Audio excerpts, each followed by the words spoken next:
This is Coach DJ, and you're listening to the Break It Down Show. We have with us tonight on the Break It Down Show, Fred Leland. Fred Leland is a trainer with more than 28 years of experience teaching law enforcement and security professionals, also military professionals. He's the founder and principal trainer of LESC, that's Law Enforcement and Security Consulting. In addition to that work, Fred Leland happens to be an active lieutenant with the Walpole, Mass. Police Department.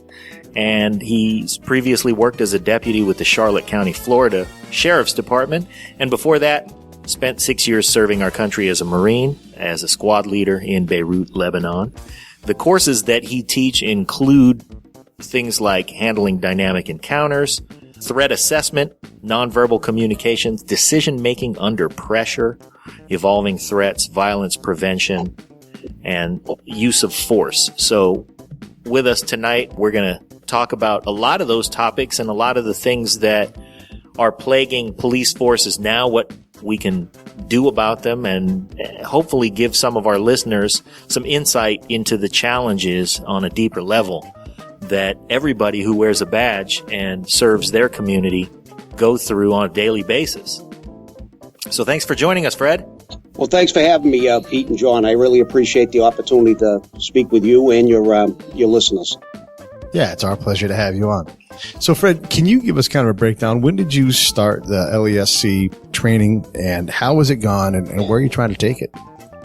Well, believe it or not, I started unofficially probably about 16 years ago, and then officially made it a legal business in 2006. And my whole goal was to try to develop training for police and security professionals that centered on making better decision makers, which is really the main focus of everything that I do.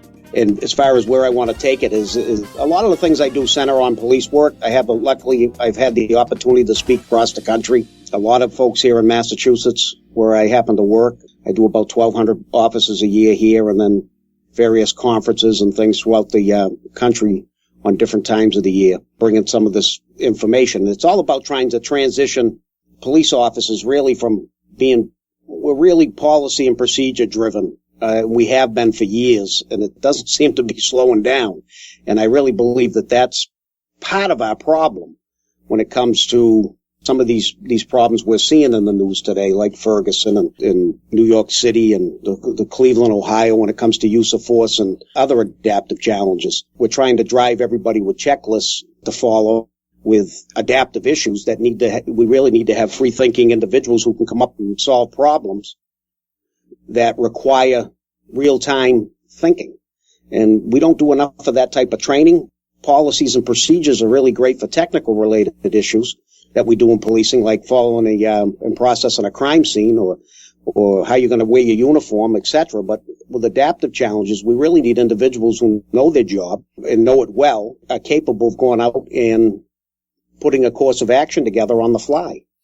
And they end up having, go ahead.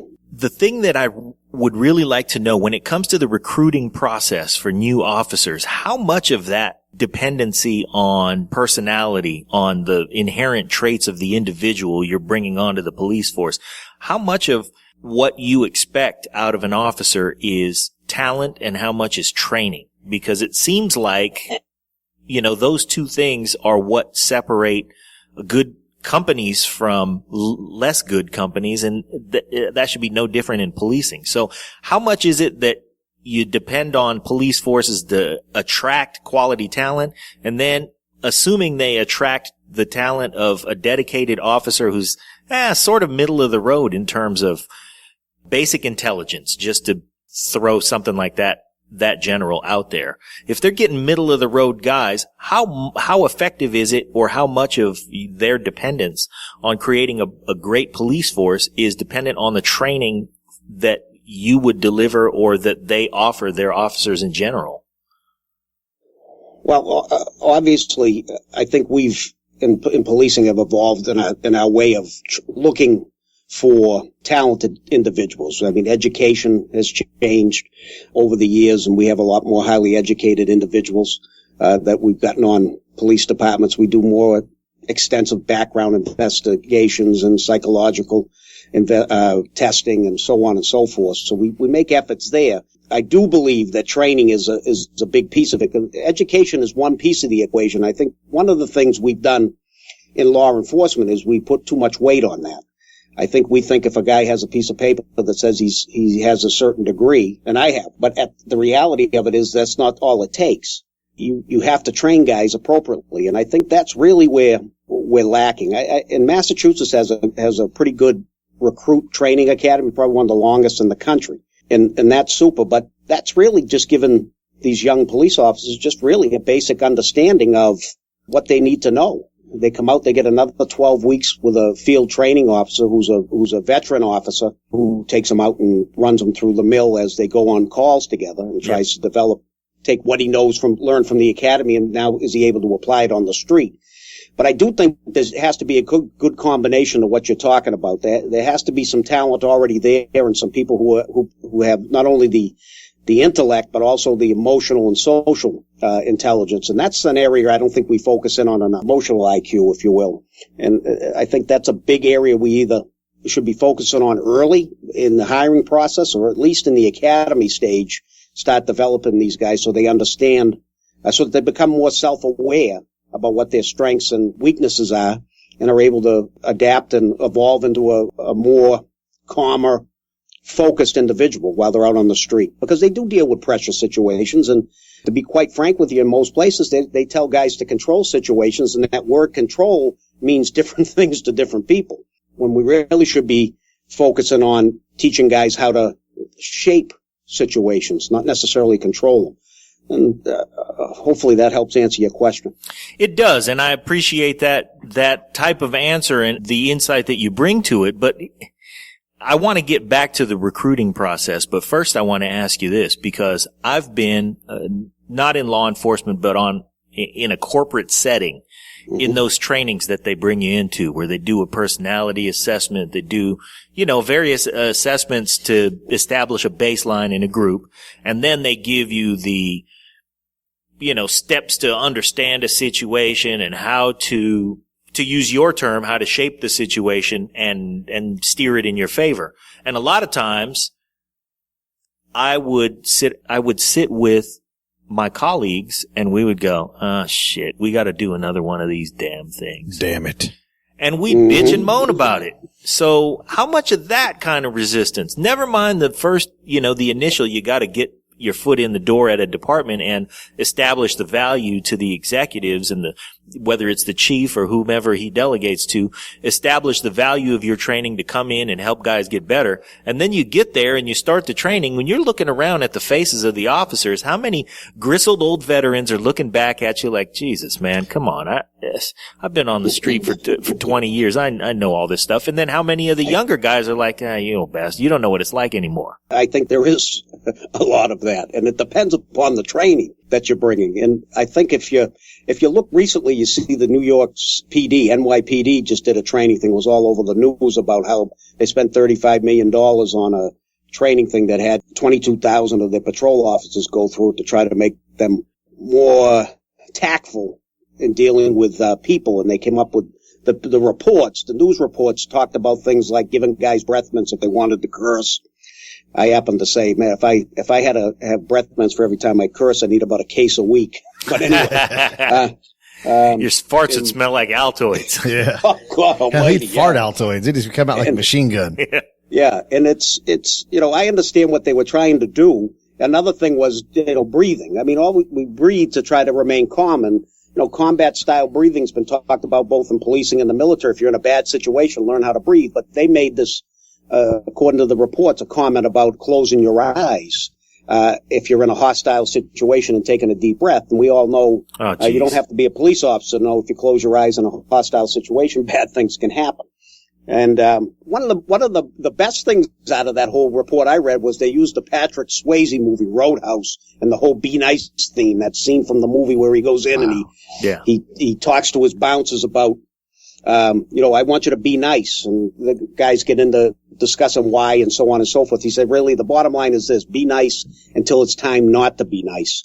And what the gist of that whole metaphor and the video was, in my mind, for is to show guys how to be both tactful and tactical at the same time, because communication skills, if you look at the strategic game of interaction, when you're dealing with people, it's to help you learn something. And if you don't have good social skills as a police officer, you're missing something when it comes to tactics, because tactics is in how you speak and communicate with people, how you listen, and how you communicate verbally and non-verbally is huge in learning on the fly. And I don't think we spend enough time in policing teaching police officers that side of it. But to go back to your question, do we have those crusty old guys? And yes, it depends on the training. If it's a PowerPoint presentation and it's just, I could have sent it to your email and you could have read it and learned as much as me just reciting it, then you're going to have that look.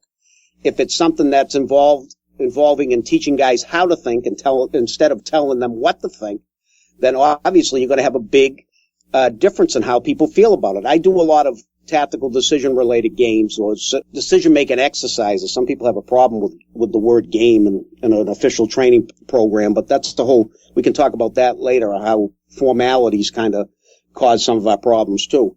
But the reality is, if you're giving guys exercises and they have to problem solve in a class, they're more involved, they're more engaged, they're actually coming up with answers on their own, and they start to build confidence in their abilities, become better decision makers, and they retain more information. But if the training is, again, rote memorization with a multiple guess exam, and that's how they sit and listen to somebody talk, they're going to be bitter. And I've seen it. I've seen that type of training, and guys are like, here we go again. It's just repeat of last time, and it's just repeated topics over and over again. And you know how the so-called the cone of learning goes. 10% of what you read, you remember after only a couple of weeks. 20% of what you hear in words, 30% of what you look at in pictures, 50% of what, if you watch a movie or listen to a visual recording, and then 70% of what we individually say. So if you're a trainer getting up teaching, you remember a lot more probably than your student who's sitting there listening to you, who you're trying to teach. And then obviously the claim is 90% if you have people doing and solving the problems themselves. And that's really what I think we need to really go with our training. We don't do enough of that. We have stages that we in policing tend to focus on developing guys individually. We teach them the law. Then we teach them, let's maybe domestic violence dynamics. Then we teach them how to use a baton. Then we teach them how to use OC spray. Then we teach them how to use a taser and then a firearm.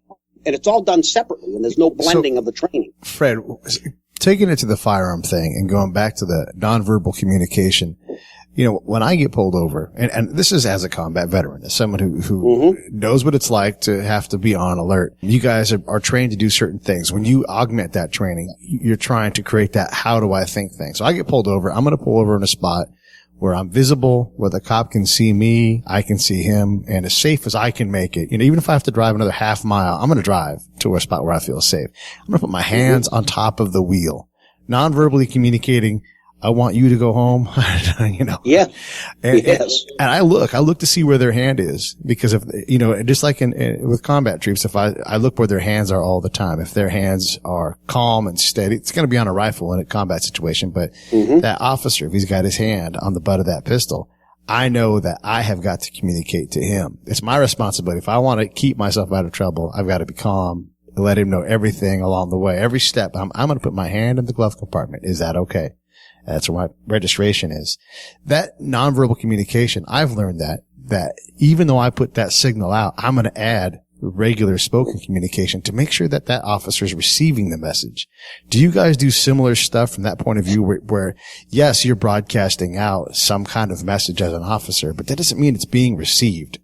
Exactly. Where we do focus on it is on watching others. But I don't think we focus enough. Maybe I was just having this conversation this afternoon. I don't think we as police officers focus enough on our own body language, our own verbal and non-verbal. And I think both sides are important, because obviously that interaction is two-way. And sometimes I think as police officers, we lose sight of individual you're dealing with has a say in this game.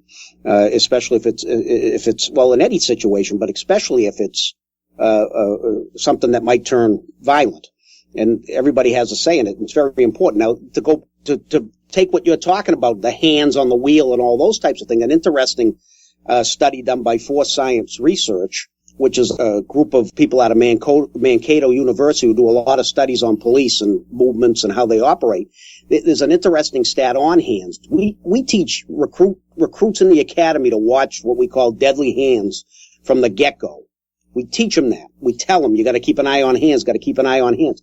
They'll give them an exam with multiple guess questions, and they'll all get it right. They'll get the answer right. But the study that these guys did said that they ran them through traffic stops, and they said that 66% of the officers who went through that training never looked at the hands, never even looked at them. So we got problems with information, with knowledge not being applied. Right. And that's problematic. That's really problematic to police, because if they go up and they don't notice those types of things, don't watch hands, the basic concept, one of the basic things of nonverbal, watch those hands, because those are the things that can harm you with weapons. And they're not doing that. We're really missing something. This is part of this whole lecture versus experiential learning techniques. It makes a big difference in how we do it. Well, it's funny that Pete brings this up and he gives that example the way that he did. He and I have had this conversation before. I am not a combat veteran, but I lived in a shitty neighborhood where cops had to be assholes. I mean, on guard and watch themselves all the time. But the reputation that created was, especially among disaffected young people, of which I was probably associating. And we had to, it was an adversarial relationship in large part with some of the cops. Some of them were okay. Their reputations preceded them, but, there was an adversarial way of thinking when I was a much younger man. Part of that, though, developed my ability to not be treated in ways that I didn't want to be treated. And that involved really every single one of those things that Pete mentioned. Hands on the wheel. I am brown. And in that neighborhood, when I know I got racially profiled. So I had to operate in the other direction, smile a lot. Hey, how you doing, officer? Hands on the wheel. Allow him to understand that I don't, if you're going to look at my hands, that's great, but I'm going to show them to you. I'm going to put them right here. I'm going to tell you that I'm reaching very slowly to my glove compartment where my registration is, and I'm going to do that right now. And as I do that, don't do anything, start all of that shit. I learned that out of necessity, just like Pete did. It was just a different kind of necessity. Now, part of that, though, comes from the fact that I was raised by a very reasonable man, and he taught me some manners. How do we get the message of policing out externally so that people in the public, because I looked at my contemporaries at that time and they just were those, they were the kids who didn't give a shit. I hate these damn cops. I don't need to show him my hands. Fuck him. That was the attitude. Yep. Now, where do we bridge the gap, and how do we get police officers to say, hey, I'm just trying to do my job, man. I'm not trying to harass you, but help me out. There's two sides of the coin, obviously. There's the police side of the coin, and obviously there's the public side. One of the big things we need to do is to have real solid information that put out there, and we don't get enough of that. We get media information. They're reporting a certain set of circumstances that makes it look like something's more. Police use deadly force. Let's talk about deadly force. They use deadly force in 0.00012% of all their contacts.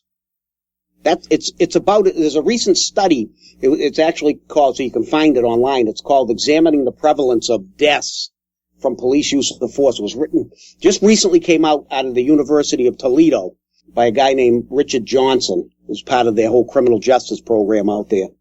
And he did some interesting stats, and I'm going to read a piece of it from you here. It says it was basically over public concerns for community reactions to 3 deaths of African American males by police. He wanted to answer some key questions, and I'll go through them real quick. It says, how many deaths occur annually from police use of force? How does the frequency of deaths from police use of force compare to other forms of homicide, suicide, and other unusual events? How many deaths of black men occur annually from police use of force? How does the frequency of black male deaths from police use of force compare to other forms of homicide, suicide, and other unusual events. And then the last question, the fifth one, was how often should police legitimately be using force? And what he did is he took the stats from the uniform crime reports that the data consisted of like 56,000 homicides that were discovered between January of 2009 and December 31st, 2012, so over a 4-year period. He compared them to other causes of death, like through the Center of Disease Control and also through the National Weather Service, which to me was interesting when I first saw it. He says out of the 56,259 homicides total in the country in that time frame, 1,491 were a result of police use of force. And he compared them to things like in the same time period, the 755 result of negligent accidental homicide, 1,120 justifiable homicide by citizens acting in self-defense, and then 52,893 criminal homicides. Slow down right there. Hold on. Holy shit. Yeah, let that number sit. Say that number again. The cops versus criminal homicide. Well, there was, out of that total number was 1,491 was out of police use of force, and the criminal homicides were 52,893. That's a big 1,400 number. Versus 52,000. Yes. That bunch of assholes I was hanging out with when we were going, fuck those cops. That bunch of assholes now was 50 times more likely to be one of the guys who might kill me. He's got this info in here too. It's fascinating. Here's what it says. This suggested a yearly average, right, of 372 persons killed each year by police use of force. That's, 372, that's a lot of people. All right? But here's the interesting thing. In the same time frame. In what population size is that 372? 330 million? This is right. That's in the United States? Yeah, whole United States. In the United States. 372. Yes. And that doesn't include tourists that are always here all the time, I mean, it includes, a population, but it goes into, this is the interesting one that really nailed me, because this is what people need to understand how rare. And I teach use of force. I knew it was rare, but I had no idea it was this rare. He says, 372 persons killed each year by police use of force. Here's a couple more stats. 35,900 persons killed each year in the U.S. in motor vehicle accidents. 38,364 persons commit suicide each year. Now hear this last one. 373 persons are struck by lightning in the U.S. each year. More people by one. Wow. By one. There's more people struck by lightning than are killed by police. So there's one place we can start. That number too, just to hold on to that number, the difference is gigantic. I mean, 50 times more likely to be shot by someone with criminal intent. Here's the other thing. Mm-hmm. It may not be true all the time for those police officer use of force deaths, but there should be some sort of escalation of force where that person assesses something and ultimately are given no choice but to use lethal force. You and I both know from the military side, from the police side, you don't just start by shooting someone in the face. No, exactly. It might happen in some of those occasions, but you're supposed to go 1 to 5 and escalate. You can skip 1 all the way to 5 instantly. Mm-hmm. But a thug doesn't have that rule. Well, but let me say this. There's 300 so flabbergasted by this number that, refresh my memory, it's 372? Yes. Police use of force deaths. Yes. Police use of force deaths. Now, that's not to say that there are 372 police use of force deaths that the public gets pissed off about. Right. No, exactly. Some of those guys are guns blazing, shooting at police officers in the midst of a bank robbery, and pardon my being cavalier, but got it coming. Yes, absolutely. They don't get mad about all of them. No, they don't. So of all the doors battering rammed in or kicked in during a drug bust and all the SWAT team activity that's out there, the police only still kill 372 people a year. Yes. Yes. That's a fair statement, a fair way of putting it. And that's according to this recent study. And I'm not going to let this interview be over, Fred, but I'm just going to say, I was really going to approach this interview as the token brown guy who has a problem with the way that police treat minorities or the perception of such. And this is not just coming from what I hear in the media, but, I experienced it a little growing up. Right. I experienced the other thing too, and I'll talk about that. But honestly, to say that there are police use of force deaths that number 372 a year versus the 300 million people that live in this country and all the bad people doing bad shit. Here's another stat that he breaks down. Out of the 1491 persons that died from the use of force from that 4-year period. Yeah. Here's another number. 915, 61.4% were white males. 481, 32.2% were black. Wow. You don't hear those numbers. You really don't hear those numbers. Yeah, that's not reported. We don't. And here's the thing I wanted to get into here is that's the major thing. Right information. Legitimate information coming out of universities, doing studies in the academic world, which, I'm not a huge fan of, but at the same time, these are the guys that have the capabilities and the people to be able to do these studies, and they seem to be unbiased as they do them. That's one thing. But to go back to what you guys are saying in the experience in the real world, I think that what we don't focus enough on in the police world is we focus on the physical side of it, controlling the bad guy, getting them in handcuffs, or if it's a deadly force situation, shooting, or if it's a force situation, struggling with them. We've all seen those on television. And we focus on the physical, but we don't spend enough time focusing on the mental and moral aspects of the game, especially the moral. We can win these individual battles, but then we lose the public trust. Right. Because of the lack of perception. And on the police side, because we're so CYA oriented, cover your ass oriented, over the last several decades, we've become so policy and procedure driven. And what are they for? It's put out, yes, it can help us do things better, but the real reason for policies and procedures is so we can go back and look at the paperwork and say later on that, look, these things were in effect and this isn't the police department's fault or the community's fault. So we spent a lot of time focused on that CYA. And my question always is, well, if we're so focused on CYA, how are we going to be able to help people? Right. Right. And win over the moral side that we need to win. In other words, win the community trust that we need. And you're going to have a difficult time doing that if you're not going to be transparent. I use this example since Ferguson. I talked to police officers. I said, let me ask you a question. I said to policemen, if your brother or a loved one of yours was killed in my town and you called me up and I said, I can't say anything until the investigation's over, are you going to be happy with that? No. And they're not going to be. They all look at me and go, I wouldn't be. I go, so then why are we doing that to people? We need to come up with a way of being able to give them information without so-called giving up the case. In other words, jeopardizing the case. Right. Compromising the investigation. Exactly. So there's ways of doing that. It's just a matter of giving out basic information. And I think we should be doing more of that and spending more time to do that. That could help. I'm not saying it's going to prevent everything because emotions are going to be strong, obviously.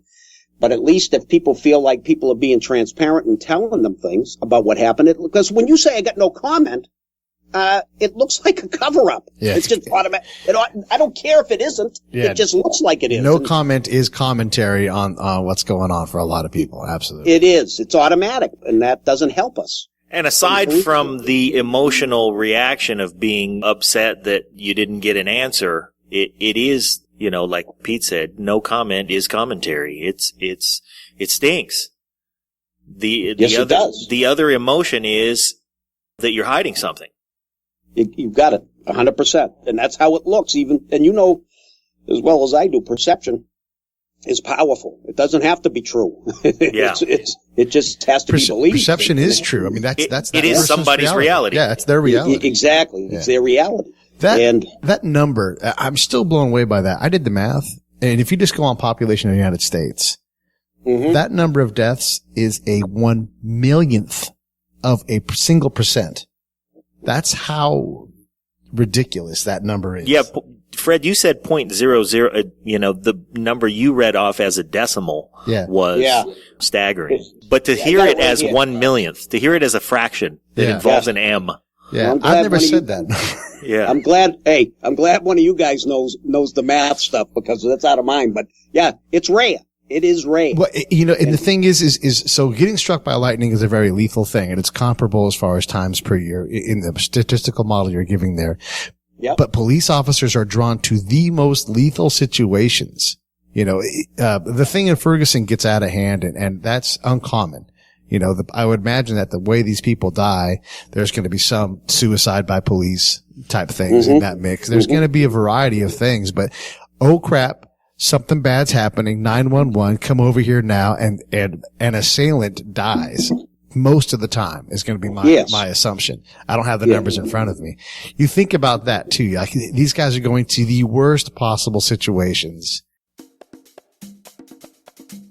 If you like the show, and you know you do, send us some pictures of your movies. Don't do that. Support the show. There are 3 ways you can support us.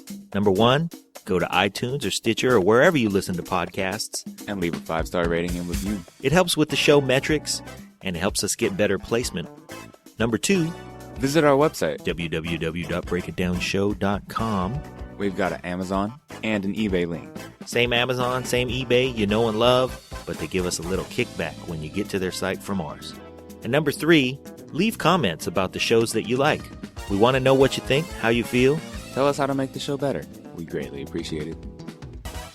Now back to the show. We like boobies. And that's the other thing, guys, is most of these circumstances aren't like a policeman patrolling and just saying, hey, let me go talk to this guy. Usually they're getting called to these calls or they recognize something that looks off. It's not like they're a bad guy driving down the street looking for somebody to hurt. They're on the job, and they go into these circumstances, and it turns out to be a deadly encounter. And it can go from nothing like the New York situation, untaxed cigarettes, to somebody in a struggle that somebody gets hurt. And one of the things we can't do when it comes to use of force is make it look pretty. There's no way of making it look nicer. You know what I'm saying? Yeah. I mean, somebody gets hurt.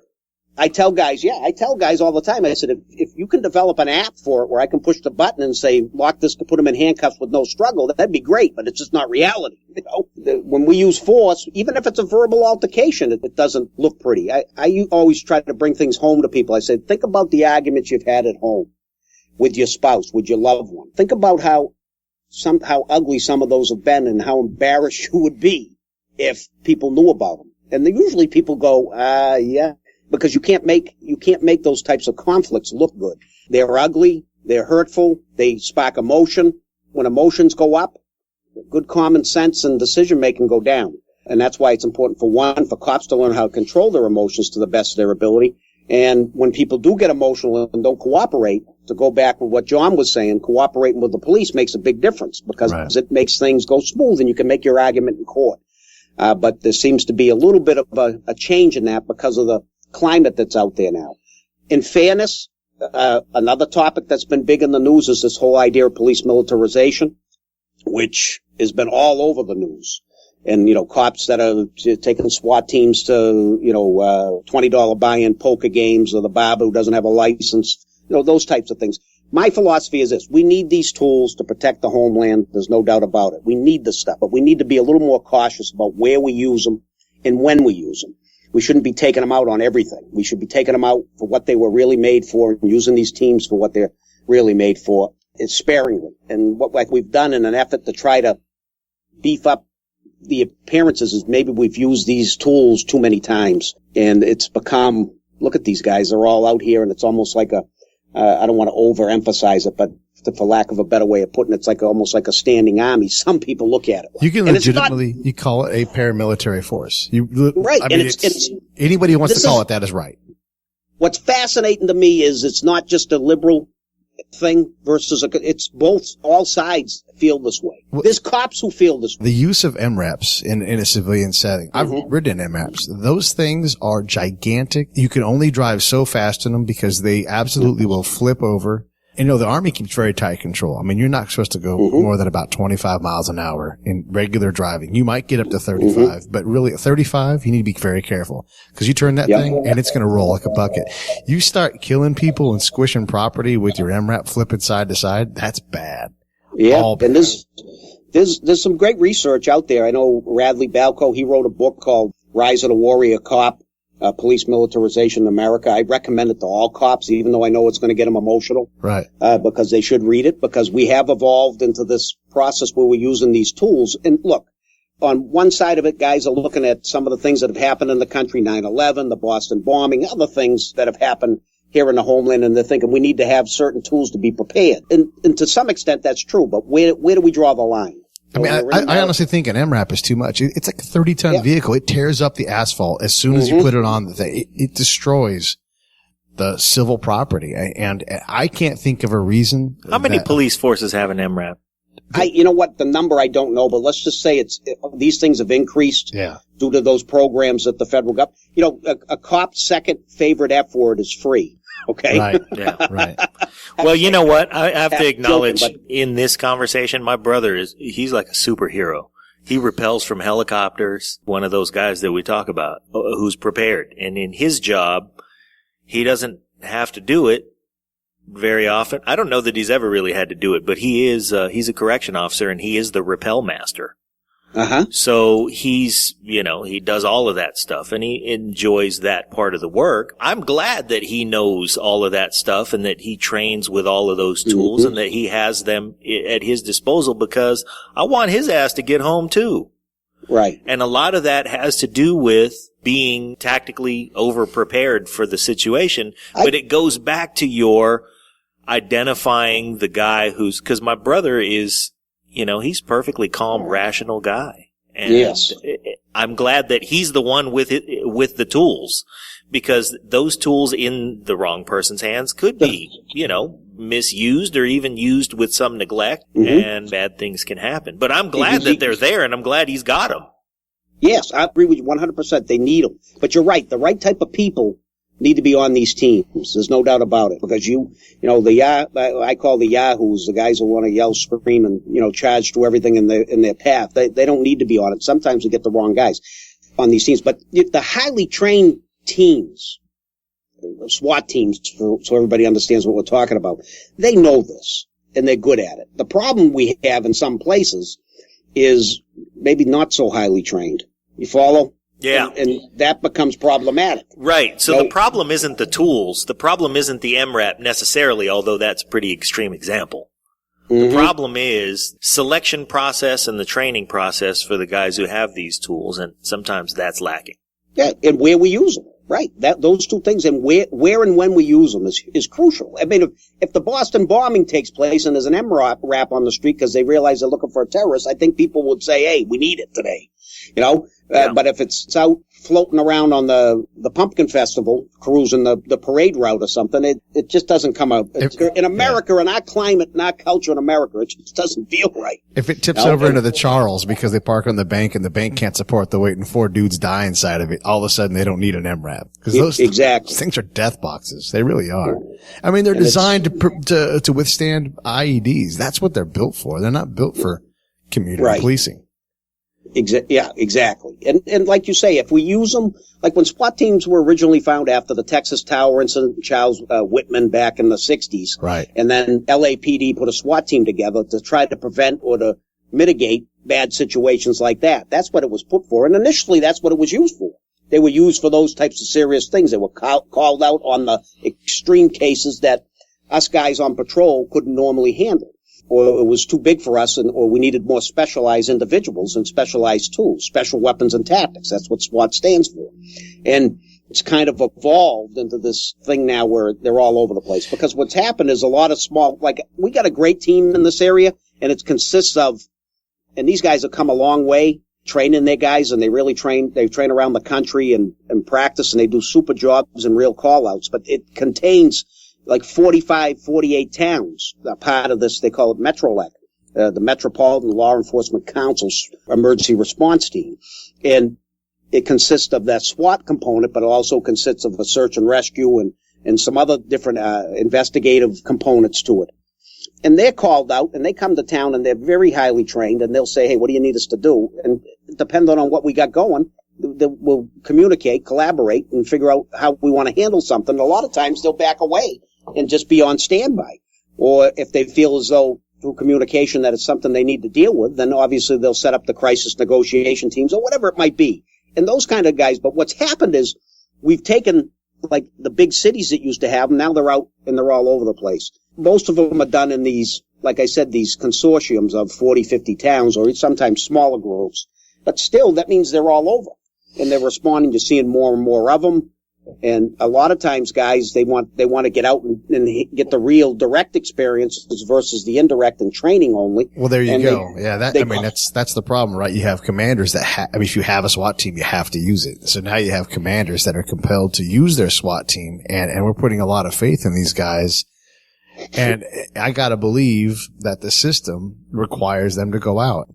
How do the commanders control that urge? Again, it comes to the people. Like this particular team, I'll speak from personal experience with these guys. They know and they work on controlling themselves. They're constantly training. They constantly have conversations. I've had debates with them over it because obviously it's an emotional topic for cops, especially SWAT guys, because sometimes it's taken personally.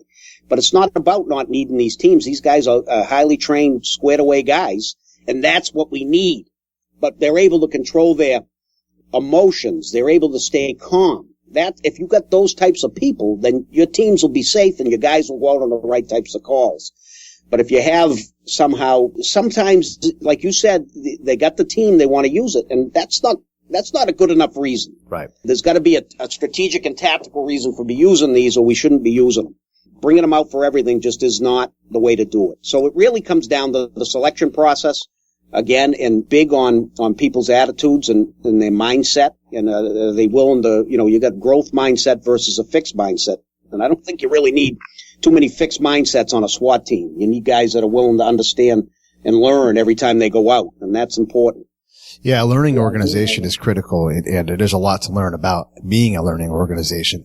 I want to back up and talk a little bit about those numbers were so impactful. It makes me think about the community policing aspect must really be paramount. I mean, if we're talking a couple hundred tragic deaths, of course, when the police are involved, yes, someone dies. We're not minimizing that. But the problem can't be that it's police being racist if the bulk of them are white people. It's not this black model. That doesn't register with me if these are the numbers. But it doesn't eliminate the problem of a community, in this case the black community, rejecting the police. And that's on you guys. How do we figure out how to make the community accept that these numbers are fantastic? Look, our police force is not the German police force. If you get lippy with the German cop, he's going to rap you on the beak with his stick. I've seen it. So many different police forces. And he gets to. You don't get to complain about it, or you get rapped again. You go into the station office and they'll smack you, Our police force is by and large excellent. Are there mistakes? Absolutely. Are there shitbags out there that are cops? Absolutely. But that isn't the problem. The problem is this disconnect between the police and society and how the perceptions are there. So what the heck do we do with that? Well, what we need to do is, and I know this has been talked about for years, and and in places they're doing it, they're getting positive results. We need to get out and deal with the people that you serve. It's as simple as that. In the 70s, we jumped in cruisers and started this rapid response stuff, and it took us away from the people, and the only time people saw you is when you were on a call or pulling them over on a motor vehicle stop. That was part of the problem. We need to have more people engaged with the community, getting out of their vehicles, talking to people about whatever. I mean, like when Ferguson's going, I go into a coffee shop and the stranger says, "Hey, how come you cops are shooting people like this?" And I said, "Sir, what do you mean?" And he says, "This Ferguson thing. This stuff's going on all the time. Why are you guys shooting everybody?" I said, "Look, I'm getting a cup of coffee. You want to sit down and talk with me for a few minutes?" He goes, "I got about 20 minutes. I'll sit with you." So I sat down and I talked to him about some of these numbers and some of the things that are going on. And in 25 minutes, I kind of reshaped his way of thinking about things based on some facts. And we don't do enough of that. And the same thing with relationships with people. If you get out and meet people, you get to know them. They know you're a human being. You're not just some guy in a uniform, that you're actually a guy they can approach and talk to, joke around with, even sit down and have some dinner with. And that's important. That side of the job is important, and it's still in a lot of places, despite all the talk of community policing, and still in a lot of places, it's just not there. Cops like dinner? Absolutely. Hey, yeah. I'm going to tell a story, Fred, if you'll indulge me. Yes, go ahead. My very dear friend, Jerry Bull, is a retired Vallejo police officer. When I met him, he had met my brother many years ago. My brother and I were roommates, and he met my brother. My brother was going through the police academy, and Jerry was martial artist who was wanted to get his instructor certification, which meant taking a single student all the way through an entire martial arts system so that he could be certified at every belt. He decided that student was going to be my brother, and that was a great choice. My brother's he's a fine martial artist, and he's my little brother, but he's my teacher. But he was also a very, very diligent student. So when he started training with Jerry, I was his roommate, and I just wanted to hang out with him. So I said, well, I want to do it too. Can you talk to him and see if you can talk him into taking on 2 students? And at the time, he decided, yeah, I'd love to take on 2 students. He pulled us together and said, here's what I want. I am, he explained to us, the Vallejo Youth Services Officer. So if you were a kid in Vallejo, California, and you were getting in trouble, and there were a lot of those, you had to go through him because he was the guy who took every kid to juvenile hall. There was not a file that he didn't touch if it involved, a kid going to juvenile hall. He said, so many of these kids are good kids and they're just getting in trouble because they don't have anything to do. And so what I would like to do is I want to start a martial arts class that we teach at the community center, and I want to do it for free. And I need 3 certified instructors to do it, and I'll be one, but I want to make you 2 the other 2. And we thought we can probably stretch this out for a few months. We ended up doing it for 16 years, getting a lot of help from other adults like us. We had 26 earned black belts, and we positively influenced around 1,400 kids from every pocket of the community. I bring this up not to give Jerry some press, though I like to do that, but because there is community-level service going on in the police ranks and community folks who embrace it and lend a hand. And tons of kids out there who are not troublemakers. Wow. So this is, that's fascinating. Those are great results, and you see this type of thing more often that doesn't get mentioned. I can speak great for my own place here. I got guys here who will arrest a heroin addict tonight, to be going over basically swinging by their house to talk to their wife and kids tomorrow. We're trying to get them into some type of rehab, and spend. Just last week, I had a guy spend 6 hours trying to get heroin addict some help, and as he finally got the help for the heroin addict disappeared and went in and got high, and then finally called him back and apologized to him. Wow. But my point is, 4 hours of his own time while he was with his kids. You know what? I bring that up, though, because not to give Jerry some press, although I do want to do that. I always want to do that. But because there are plenty of dedicated guys like him who do exactly as we're describing, police within the community. Absolutely. And those guys become in their community trusted guys. And when you're getting in trouble, a lot of the reaction that a kid has when he's getting in trouble is just, you're scared because you don't know how to deal with that. And if there's a voice of calm and a voice of familiarity who can say, yeah, you're in trouble.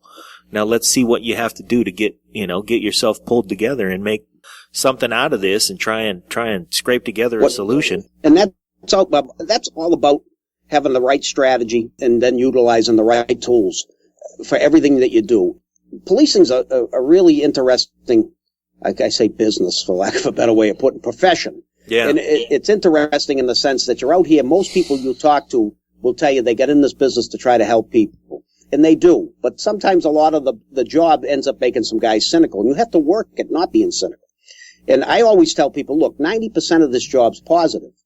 But it's like the old adage, the negative is more powerful than the positive for whatever reason, right? You seem to focus in on the negative side of the business when 90% of it's positive. You're saving lives, delivering babies, helping people in their time of need for a host of different things. All kinds of quality of life related issues is 90% of it. Helping a lot of people avoid their time of need altogether. Exactly. And the reality is this, it depending on where you work, 3 to 5% of your job is arresting bad guys and writing tickets. Right. The other 90-some-odd% is helping people in some way, shape, or form. I think the media effect, and when I say media, I don't mean just the news, but I mean, I love a great Hollywood movie and, Training Day and all those great flicks, those police movies and police shows over the years.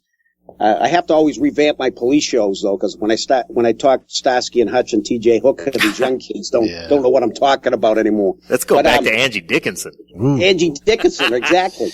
Yeah. We also like some Streets of San Francisco around here. Streets of San Francisco. Police Story with Angie, all those flicks, they don't know what they are. But the reality of it is, when you got people out here doing these things and they understand how our strategy, operations, and tactics, and I don't mean just in the sense of the black suits and the helmets and the Velcro. I'm talking about everything we do, from how we help kids to everything throughout the community, the elderly, the mentally ill. We do all those things now. In Walpole, we formed a whole community crisis intervention team to help those people that are mentally ill, to try to keep them out of jail if jail isn't where they need to be. Obviously crime, and there's a bunch of factors we can consider, but we try to get them help first if we can. Those types of things go on. But we don't, in training, in a lot of organizations, we don't focus on anything but the end result all too often. And I'm not saying that in a sense that it's intentional, but sometimes we do what we know, and all we know is putting handcuffs on and bringing a guy in and not thinking about the moral implications.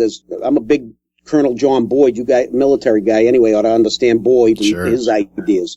I'm a big proponent of his thinking and trying to how it works here in police work. And that's another thing, is I actually call my website Law Enforcement Security Consulting. And now I'm at a proponent, I'm saying, man, you know what? We shouldn't really be calling ourselves law enforcement. We should be calling ourselves police, right? Because law enforcement's only a fraction of what we do. Right. All right? Police. Now that you put it that way, yeah, absolutely. Yeah, it's only a fraction of what we do. It's the words make a difference. They certainly do. And how we look at things. A big thing is, we talked about earlier on about going home at the end of the day. And that's always what we've been taught since day one. You want to go home. But we have to also weigh that with our job involves risk. Our only focus is to go home. Are we going to take the risk to go into that school? Are we going to take that risk to go deal with that guy in that home where there's a violent domestic encounter or an armed robbery? So there's always calculated risk involved in this business. So you have to take that going home at the end of the night and weigh it and balance it with, hey, wait a minute, we have a duty to protect and serve. Right. So we have to look at those things. And most cops that I know do look at that. And there isn't any cop that I know who would not go in. But those things, sometimes we can focus so much on the warrior mindset and the safety, we forget that we really are guardians of the Constitution of this country. And that's what we need to be focused on.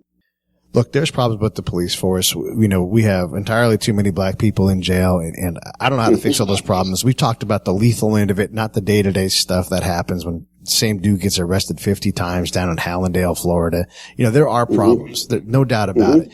But you guys, like you said, 3% of your job, 5% is putting cuffs on people and some kind of intense conflict. Mm-hmm. And the numbers are incredible on the lethal activity, and yet you guys are striving to get even better at that. And that's commendable. You guys realize that this isn't good enough. We're going to do more to try to interact with the community.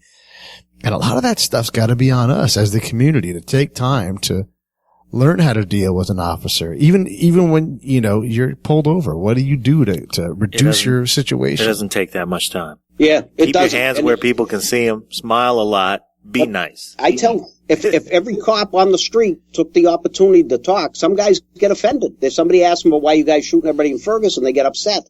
And they end up in more of a conflict with a guy versus talk to him. But I go around talking to guys all over, and I tell them, look, you gotta talk to people. If they ask you a question, know your job and talk to them. And tell them why it's not the case. And explain things.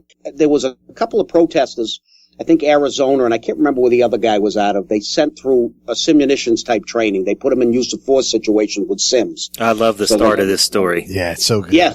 Yes, they put them in to the scenarios, and they ran them through several scenarios. And when it was over, he went through both these guys went through, and they said, I got to go back and talk to my people. This is a lot harder than I thought. All right. And there's actually you'll find it online. I can't think of the name of them, but they're online, and it's interesting to watch them. And I give them a lot of credit because they had the character after all that to say, hey, we were wrong here. This is not easy. I have a whole different viewpoint. So if we did things like that with folks and ran them through scenarios so they had a little bit of an understanding of how police operate. I show a video to the group I just had 2 weeks ago, and a couple of people were completely horrified. It was a car stop that turned deadly for a police officer, and they were completely like, we had no idea you guys have to worry about these types of things. Oh my goodness. It's funny how you're kind of removed from it. And my whole point is education is one thing, training's another. So, I mean, but at least educating people and giving them the real information is a big start. And if we could kind of involve a little training, every community just did something every year where they educated folks, and then maybe if they had the opportunity, train them by running them through some of these little scenarios, you do a lot to win people over, especially in use of force. Other things we could do, I mean, it was a great article in the Washington Post on Ferguson shows how police force can turn into a plundering collection agency. You know, when people perceive that we're stopping cars to get revenue for the government, what do we got? They don't look at it like it's a traffic safety issue anymore. They look at it like all they're doing is collecting more money for the community. And that's not nice. That's not a good thing. And that's one of the big things that came out of that Ferguson report was they collected, and they're writing emails back and forth about how they collected $2 million something through some type of criminal revenue. Yeah. And that sets people off. Having a private company have red light cameras and writing tickets. It's guys, that's in my mind as an old dog, who's been around 28 years. That has been, in my mind, that's a major problem. When police start collecting cash, not for the fines that they're meant to be to try to get people to stir them straight, but when they're collecting it to go back into the coffers, that becomes problematic. Yeah. I know politicians will be ready to hang me, but the reality of it is people are looking at that and going, wait a minute. It's one thing to take the money and it goes to court or some program. It's another thing to go back into the town's coffers. It's worse than that because the ticket comes, no one wrote it, a robot wrote it. So that's a missed opportunity for the officer to engage that person. Mm-hmm. Second, I know my town. If there are not accidents in that intersection, you know, sometimes lights get run. It happens. But if it's not a dangerous intersection and it's just generating revenue, that's another negative thing.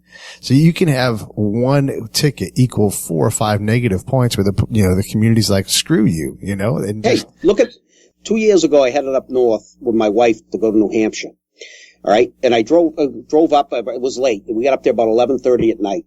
And we drove up, we got off the highway, and we're almost to where we're going to stay, and I get stopped on an OUI checkpoint. Right? A roadblock. I mean, it looked like something out of The Great Escape. So me being with the sense of humor I have, the police officer walks over and he looks at me and I go, come on, man. I said, please tell me. I said, we're in the state that claims live free or die, and I'm getting stopped in a roadblock. What's going on? Of course, the young guy looks at me with a scowl, and I start to chuckle. He goes, sir, can I see your license or registration? I said, sure. He says, have you had anything to drink tonight? I says, no, I haven't. I said, but I point to my wife and I go, but she's had a couple of glasses of wine before we started our drive up here.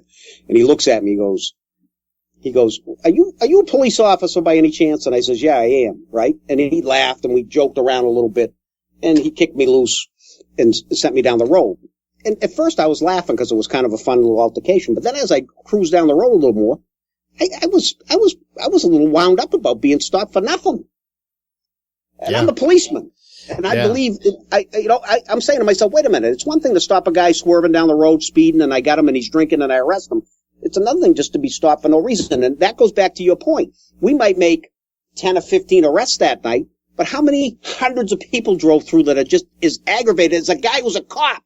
And I believe in law and order, but I'm angry about it. I'm upset about it. Not to the point I'm mad at the police. I'm mad at the situation. I'm like, it didn't feel right. Not America. It doesn't feel right. In my hometown, they'll do a DUI stop every now and then. They typically don't get anybody. My friends and I, on a number of occasions, have purposely driven through it, you know, and then when they say, let me see your license, the answer is no, you know, because this is what you've created. You create this negative thing. And I saw one. I saw one recently. They just put a card up on the window.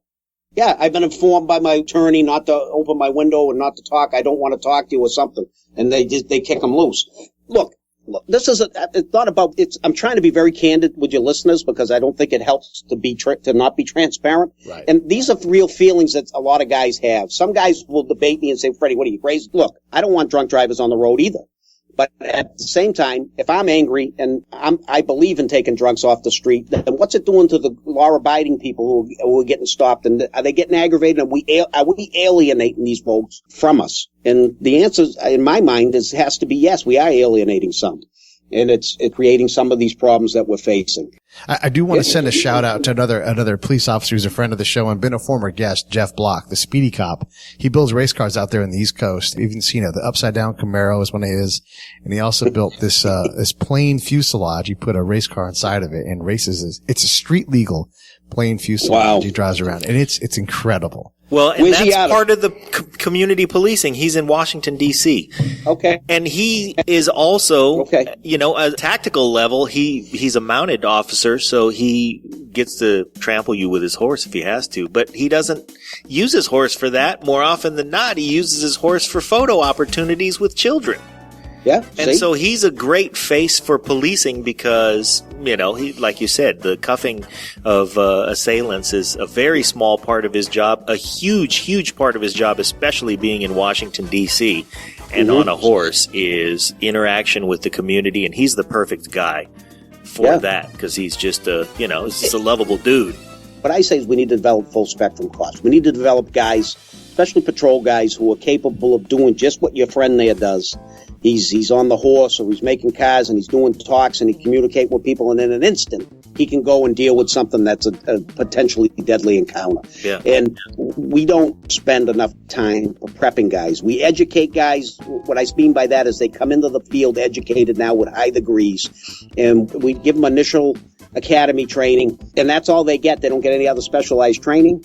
I mean, it's problematic. So what I spend a lot of my time doing is trying to develop programs where guys can do them in-house, like tactical decision games, decision-making exercises, after-action reviews, and taking advantage of downtime. I want to close up with 3 things. Those 3 things are this. Cops out there, if you're listening, talk to people.